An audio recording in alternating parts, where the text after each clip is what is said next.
신바람 사연 아파트, 오늘의 사연 시작하겠습니다. 안녕하세요. 결혼한 지 8년차 30대 후반의 주부입니다.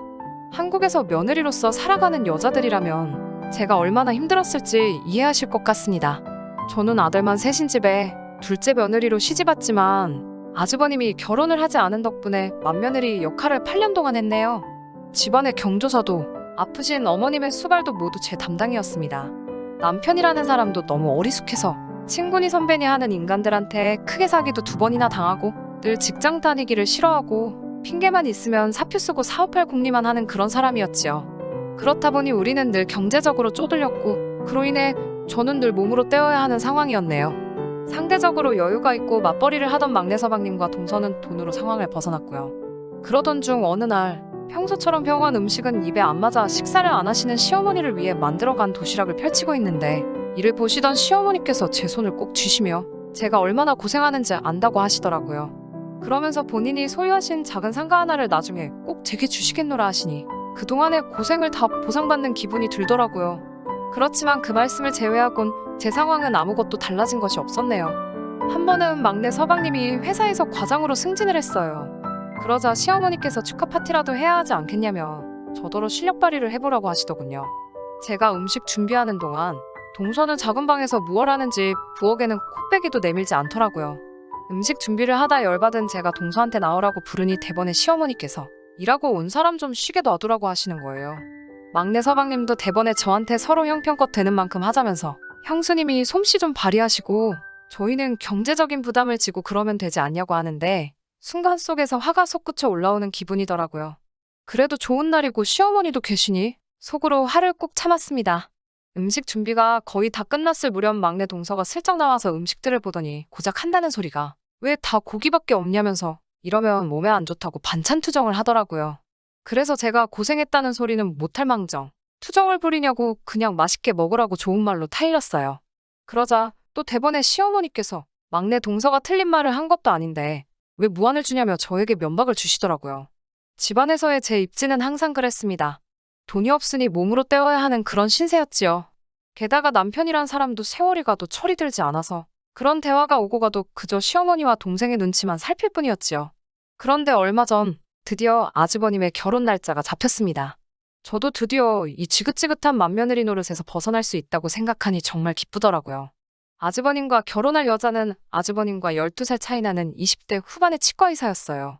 이미 자기 치과도 있고 예단비도 현찰 1억이나 들고 왔어요. 게다가 나이 어린 형님은 당당하게 저와 막내 동서를 자네라고 부르더군요. 물론 형님이니까 잘못됐다고 말할 순 없지만 그래도 참 기분이 이상하더라고요. 지난 추석 때 명절 준비를 위해 형님과 막내 동서에게 전화를 걸었지요. 막내 동서는 형님이 들어온 이후로는 더 이상 시어머니에게 1등 며느리가 아니었어요. 그래서인지 예전보다는 고분고분한 말투로 시간 맞춰 오겠다고 하더라고요. 하지만 형님은 자기는 환자들 보는 것만으로도 너무 바쁘고 시간도 없으니 그런 건 자네들이 알아서 하라고 하시더라고요. 게다가 명절 당일날 아파서 못 온다던 막내 동선의 딸이 오는 바람에 식탁에 의자가 하나 부족했어요. 그러자 시어머니는 저에게 너는 좀 나중에 먹으라고 하시더라고요. 부엌에 우두커니 서서 가족들 부족한 반찬과 국을 퍼주고 있는 제 자신이 어찌나 한심하고 서글프던지요.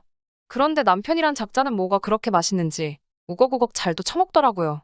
코로 먹었는지 입으로 먹었는지 모를 식사가 끝나고 과일을 깎고 있는데 거실에서 나이 어린 형님이 시어머니한테 엄마 엄마 하며 알랑방구를 떠는 게 귀에 쏙쏙 박히더라고요. 그러면서 시어머니 품위 유지하시는데 쓰시라고 멀리서 보기에도 제법 두툼한 흰 봉투를 건네더라고요. 그리고 얼마 후 저는 결혼 8년 만에 임신을 했어요. 이 소식을 시어머니께 전하자 시어머니는 어떻게 며느리 둘이서 동시에 임신을 하냐며 벽경사라고 너무 좋아하시더라고요. 알고 보니 형님도 임신인 거였죠. 며칠 뒤 시어머니는 두 며느리를 불러 앉히시곤 형님한테는 입덧에 좋은 한약이라며 보약을 주시고 저에게는 덕담만 해주시는 거예요. 말씀하시기를 원래 집안 맞이가 잘 풀려야 집안이 잘 풀리는 법이라며 그러니 서운해 말라고 하셨지만 그날 집에서 혼자 오래 울었네요. 부모가 무능력해서 아직 태어나지도 않은 아기까지 차별받는 것 같아서 뱃속에 있는 아기한테 너무 미안했어요. 그리고 시간이 흘러 일주일 간격으로 저랑 형님 모두 출산을 했습니다. 형님은 아들, 저는 딸을 낳았어요. 시어머니는 평생 동안 아들 셋 낳은 걸 제일 큰 자랑으로 여기시는 분이에요. 무슨 뜻이냐 하면 그런 시어머니 앞에 딸 낳은 저는 죄인이나 다름없었던 거죠. 산후조리원에서 돌아온 날, 어머니가 형님네 아기를 데리고 저희 집에 오셨어요. 하시는 말씀이 어차피 니애 키우는 김에 형님네 아들까지 같이 키우라고 하시는 거예요. 제가 손사래를 치자 한 달에 100만 원씩 준다는데도 싫은 거냐고 하시더라고요. 그래, 내 딸 분유값이라도 벌자라는 마음으로 알겠다고 했고, 그렇게 형님네 애까지 둘을 동시에 돌보느라 허리가 끊어지겠더라고요. 여기까지도 치사하고 분하지만 참을 수 있었어요. 하지만 얼마 전 저는 충격적인 사실을 알게 되었고, 그 길로 곧바로 며느리 자리 사표냈습니다. 지난주 형님 병원이 확장 이전을 했다고 하더라고요. 저랑 막내 동서는 축하도 하고 구경도 하려고 형님 병원을 찾았어요. 형님과 인사를 하고 집에 가려던 참에 화장실에 들렸는데 우연히 병원 직원들이 하는 얘기를 듣게 된 거죠. 얘기인 즉슨 저희 시어머니가 저에게 준다고 했다는 상가를 팔아서 이 병원 확장을 도와주셨다는 거예요. 그 얘기를 들은 막내 동서도 저만큼이나 어이가 없나 보더라고요. 뺀질거리긴 해도 막내 동서도 그 상가만큼은 제 것이라고 알고 있었으니 시어머니의 태도에 실망한 거죠. 저희 둘은 그 길로 시어머니 댁으로 갔습니다. 그리고 다른 식구들한테도 형님 병원 확장 이전으로 축하 파티할 거니까 모이라고 거짓말을 했어요. 다들 모인 저녁 식사 자리에서 저는 시어머니께 단도직입적으로 여쭤봤습니다. 혹시 저에게 주시기로 한 상가 팔아서 형님네 병원 확장 도와주셨어요? 하고 묻자 시어머니는 그걸 왜 네가 신경 쓰냐고 하시는 거예요. 그러면서 집안은 원래 맞이가 잘 풀려야 다른 사람도 잘 풀린다는 말씀을 또 하시더라고요. 이에 질세라 아주버님과 형님까지 가세해서는 자기네가 잘 살면 우리 모른 척 하겠냐며 한 가족이어도 능력 있는 사람 위주로 밀어주는 게 좋지 않냐고 하시는 거예요. 더 이상 그런 개소리를 들어줄 수가 없더라고요. 남편은 식탁 밑으로 가족들 눈치만 보면서 저를 쿡쿡 찌르며 그만하라고 신호를 보냈지만 전 자리를 박차고 일어나 앞치마를 벗어버렸어요. 그러자 시어머니는 쓸데없는 이야기는 그만하고 바쁜 사람들 불러놓고 뭐하는 짓이냐며 어서 가서 빨리 저녁이나 내오라고 하시더라고요.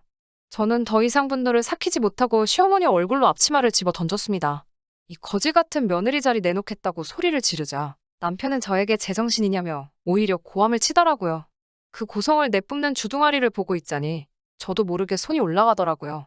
저는 주먹을 쥐고 있는 힘껏 남편의 턱을 갈겼습니다. 입술이 터져서 피가 나고 턱을 부여잡고 어버버거리고 있는 꼬라지를 보자니 얼마나 웃음이 나던지 말이에요. 저는 막내 동서를 쳐다보면서 동서는 나처럼 살지 말라고 말하고 형님한테도 어른 대접받고 싶으면 어른답게 행동하라고 했어요. 자기가 해달라고 한 게 아니고 시어머니가 알아서 해준 건데 왜 자기한테 난리냐면서 형님은 어린아이처럼 울고불고 보채고 있더라고요. 큰형님과 막내 서방님은 어안이 벙벙한 표정으로 저를 응시하고 있고 고분고분하고 순종적이던 둘째 며느리에게 앞치마로 얻어맞은 시어머니는 뒷목 잡고 쓰러진다고 쇼를 하고 계셨어요. 온 집안을 난장판으로 만들어 놓으니 그렇게 속이 후련할 수가 없더라고요. 저는 그 길로 그 집에서 나왔습니다.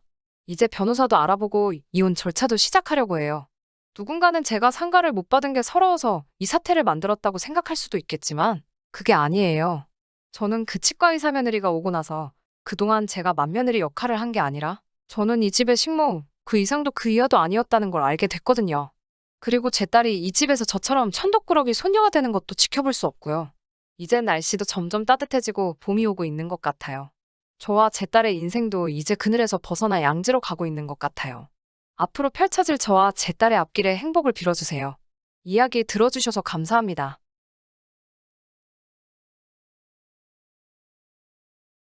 끝까지 들어주셔서 감사합니다. 오늘의 사연은 여기까지입니다. 구독과 좋아요, 알람 설정 부탁드리고 더 좋은 사연으로 다시 찾아뵙겠습니다. 감사합니다.